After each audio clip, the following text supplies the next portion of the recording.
Somos os filhos do meio da história, gente. Sem propósito, sem lugar. Nós não temos grandes guerras, nem grandes depressões. Nossa grande guerra é a guerra espiritual. Nossa grande depressão é nossas vidas. Clube da Luta é um daqueles filmes que permanecem atuais mesmo quase 3 décadas depois do seu lançamento. E a razão dele permanecer vivo são as ideias filosóficas que conversam cada vez mais com a nossa sociedade pós-moderna. Nesse vídeo nós vamos entender quais são essas ideias que o filme discute e vamos entender como ele aborda as consequências para a saúde mental de se viver em uma sociedade onde tudo é descartável e artificial. E para isso nós vamos destrinchar o principal conflito filosófico que guia toda essa obra, que é a dissolução da identidade.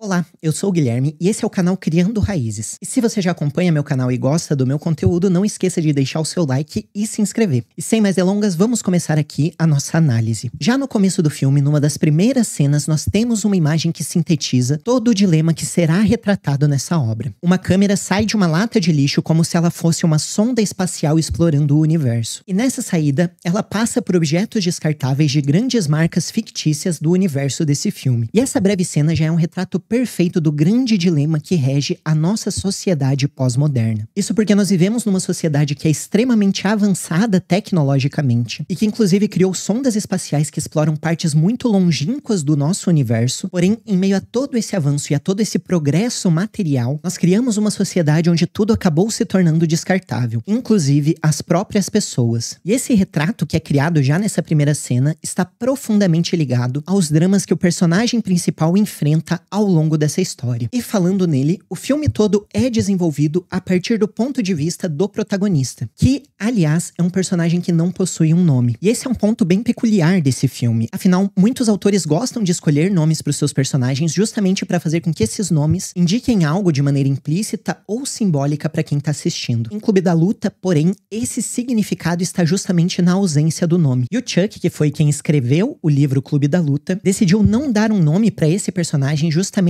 para indicar a ausência de individualidade dele. Ele quer reforçar para nós aqui a ideia de que ele é só mais um no meio da multidão. E nós somos apresentados a ele no meio de um extenso monólogo, onde ele olha para os objetos da sala onde ele está e tudo que ele consegue ver é o preço, a marca e o valor material. E ele entende que essa forma de vida pós-moderna, com trabalhos monótonos e nada gratificantes, está esmagando a sua própria identidade e a sua individualidade. E essa falta de sentido é o que mais incomoda o nosso protagonista. E ele até entende que a raiz de todo esse problema é o materialismo, e principalmente o vazio existencial que esse materialismo traz.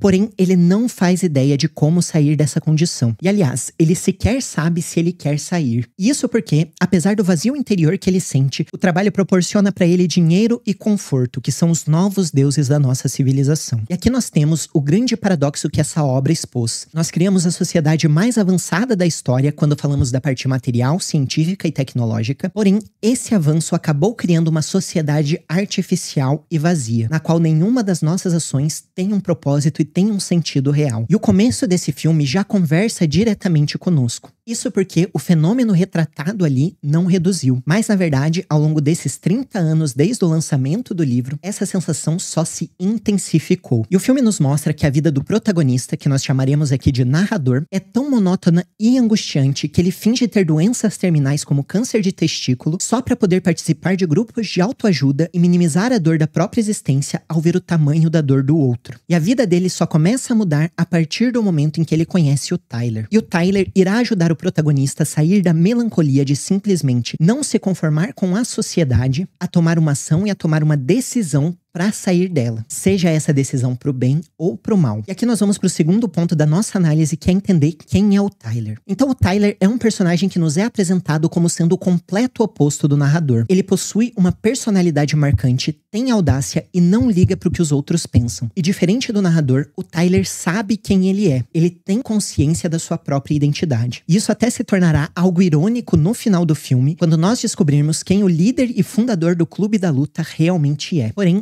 Nesse primeiro momento, nós conseguimos ver que esse personagem se opõe ao protagonista não só no quesito personalidade. Eles são diferentes também no seu sistema de crenças. Isso porque, enquanto o narrador não gosta do mundo em que vive, mas permanece sendo guiado por ele, o Tyler luta contra isso e cria o seu próprio sistema, vivendo segundo as suas próprias regras. E uma das coisas que torna esse filme tão magnético é justamente essa dualidade. De um lado, nós temos o narrador, que é um personagem mais depressivo, ansioso e passivo, e que tá sempre usando tons cinzentos e melancólicos. E do outro lado, nós temos o Tyler, que está sempre com cores vermelhas marcantes, que simbolizam a sua vitalidade, a sua iniciativa e a sua forma de não querer se encaixar na sociedade. E muitas das partes mais memoráveis desse filme são os discursos do Tyler. Neles, ele faz um diagnóstico preciso dos problemas da nossa sociedade. E alguns desses diagnósticos, inclusive, são extremamente canceláveis para os nossos tempos. E talvez até seja justamente por isso que eles acabaram se tornando tão necessários. Porém, nem tudo são flores. E embora muitas das análises sociais do Tyler sejam de fato muito precisas, a solução que ele propõe para o problema da sociedade é no mínimo questionável. Isso porque a ideologia filosófica que ele representa aqui é o niilismo destrutivo. E é aqui que entra o Clube da Luta. O niilismo é o sentimento do vazio existencial. Ele se instala numa sociedade quando as coisas perdem o seu sentido transcendente, o seu sentido que vai para além da matéria. Esse fenômeno foi descrito e popularizado pelo filósofo alemão Friedrich Nietzsche. E uma das fases em que ele constata essa transição é justamente na sua famosa e polêmica passagem onde ele diz que Deus está morto. Porém, ao contrário do que a gente pensa num primeiro momento, quando Nietzsche afirma que Deus está morto, ele está constatando justamente a morte da metafísica, a morte da crença de que existe algo para além da matéria. E o Nietzsche viveu justamente essa transição de um mundo que ainda possuía algumas crenças, que ainda possuía alguma fé e que começou a se tornar, a cada década que passava, cada vez mais materialista. E hoje nós podemos dizer que nós vivemos no ápice de todo esse movimento, onde o ser humano só foi ensinado a encontrar sentido na busca puramente material. E é justamente daí que nasce essa grande insatisfação que habita os nossos corações hoje em dia. E quando Tyler e o narrador decidem fundar o Clube da Luta, eles querem voltar a sentir algo real. Isso porque na sociedade moderna tudo é seguro, limpo e artificial. E a luta se torna num primeiro momento uma válvula de escape. Uma atividade que é finalmente brutalmente real. Porém, diferente de uma arte marcial tradicional que te ensina a lidar consigo mesmo e a canalizar a sua violência, o clube fundado por eles busca a violência pela violência, a dor pela dor. E é aqui que entra o niilismo destrutivo. Ele seria uma radicalização dessa sensação de vazio existencial. E como nada mais importa, eles lutam não só para se sentirem vivos, mas eles lutam para tentar destruir a si mesmos. E no filme nós vemos que esse clube acaba atraindo uma quantidade muito grande de pessoas, justamente porque esse sentimento que o narrador carrega dentro de si é partilhado por muitos outros homens do seu tempo. E o filme faz questão de enfatizar essa crise da masculinidade. Isso porque a nossa sociedade, além de ser materialista e artificial, sofre da falta de figuras paternas fortes e positivas. E segundo o próprio autor do livro, é justamente por essa falta que tantos homens não sabem o que fazer da própria vida. Como nós perdemos todos os referenciais de homens bons, o que nos sobrou são os gananciosos e hedonistas. Ou, nas palavras do próprio Tyler Durden,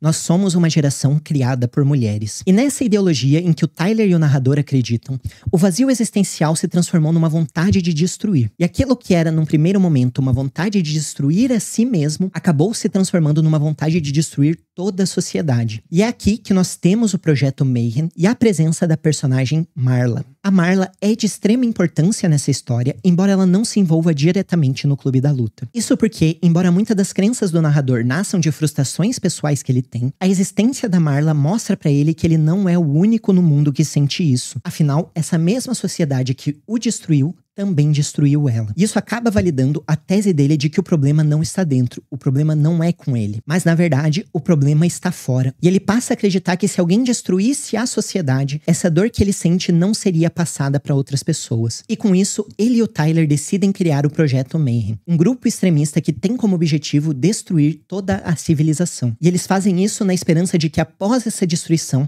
haverá a volta de uma sociedade mais primitiva e mais compatível com a vida humana. E no fim, a jornada do Tyler e do narrador se parecem muito com as teorias dos filósofos modernos, como o próprio Nietzsche e o Marx. Isso porque esses pensadores avaliaram o problema social da sua época com uma precisão assustadora. Porém, ambos propuseram soluções que só tornariam a sociedade ainda pior. E em todos esses casos, o remédio acabou se provando pior do que a própria doença. Mas afinal, o que nós podemos aprender com o Clube da Luta? A grande reflexão filosófica desse filme é a respeito da individualidade, ou melhor, da ausência dela. E essa perda da individualidade está diretamente relacionada à sociedade pós-moderna, onde tudo é artificial e descartável, e por consequência nós também nos tornamos artificiais e descartáveis. E o final do filme é de certa forma muito parecido com o final de Taxi Driver. Uma pessoa quebrada que não sabe se encaixar, quer causar um impacto no mundo, não importa qual seja. E embora o caminho da destruição pareça tentador justamente por ser mais fácil, o melhor caminho a se seguir quando a sociedade está imersa no caos não é gerar mais caos, mas sim restaurar a ordem. E isso será melhor não só para a sociedade, como também te ajudará a desenvolver aquilo que sempre faltou para o narrador, a sua própria individualidade. E eu sei que é muito comum as pessoas verem a esse filme como uma crítica direta ao capitalismo. Porém, essa é uma análise preguiçosa. E embora o tema social esteja muito presente nessa obra, esse filme se tornou tão marcante e acabou conversando tão diretamente conosco por um outro motivo. E esse motivo é toda essa filosofia que está presente nele. E isso acontece justamente porque ele retrata um drama humano real. E é isso que já fez dele um clássico. E é por isso também que ele é lembrado mesmo 3 décadas depois do seu lançamento. E se você quer começar a entender os filmes e as séries que você assiste de maneira mais profunda, não deixe de conferir o Além da Superfície. Neste curso eu te ensino a encontrar os significados ocultos de uma obra de maneira prática e aplicada, usando muitas das grandes obras do cinema como referência. E aqui eu quero ressaltar que os grandes filmes têm muito mais camadas do que parece, assim como é o caso de Clube da Luta. Só que, infelizmente, a maioria das pessoas acaba parando nas camadas mais superficiais. E é justamente para isso que foi feito esse curso, para que você saia dessas camadas superficiais e comece a entender o filme com mais profundidade. Se você tiver interesse, o link para o curso vai estar na descrição e no primeiro comentário fixado. E claro, se você assistiu o vídeo até aqui, não esqueça de deixar o like e se inscrever no canal. Por enquanto é isso, obrigado mais uma vez por assistir esse vídeo até aqui, um forte abraço e até a próxima!